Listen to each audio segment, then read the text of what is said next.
वक्त कीजिए, ऐसी दावतों में न जाकर अपनी नाराजगी का इजहार कीजिए। निकाह को आसान बनाइए और खुशियां लाइए।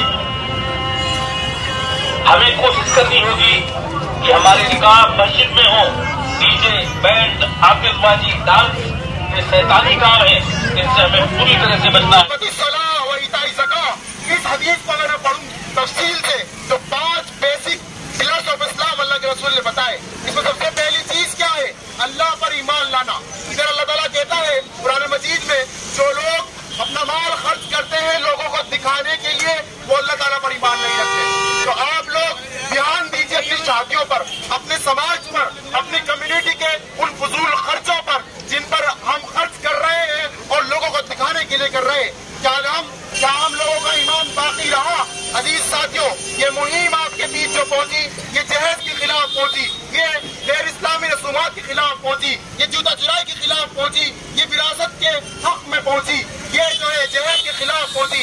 अजीज साथियों, आप लोग अहद करें अपने घरों से, अपने खानदान से, अपने समाज से जहेज को खत्म करके आप सही रास्ते पर आएंगे। क्या आप लोग सही रास्ते पर आएंगे? इंशाअल्लाह। आप जहेज को खत्म करेंगे। सिसक रही है जवान बेटी जहे। फरमाया है कि हम तुमको वसीयत करते हैं कि तुम्हारे मालों के अंदर मर्दों का आधा हिस्सा है और उससे कम लड़कियों का हिस्सा है, यानी 1/2 वो मर्दों का है और 1/2 हिस्सा जो है वो लड़कियों का है। लेकिन आज मुसलमानों के अंदर एक नासूर चलता हुआ आ रहा है कि मुसलमानों ने अपनी लड़कियों के हिस्से खत्म करने शुरू कर दिए हैं। आज विरासत के नाम पर अगर कोई लड़की अपनी आवाज उठाती, इस दुनिया में सबसे बड़ा गुनाह यह है कि इंसान गुनाह को गुनाह ही न समझे। इस बात बहुत छोटी सी बात है, इसके ऊपर गौर करके देखें आप।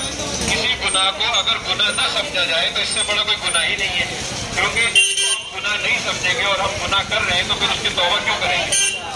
तौबा नहीं करेंगे, बगैर तौबा के इस दुनिया से चले जाएंगे तो फिर अंजाम मालूम है। तो ये बेपर्दगी की बातें हो रही हैं हमारी शादी ब्याहों में, महफिलों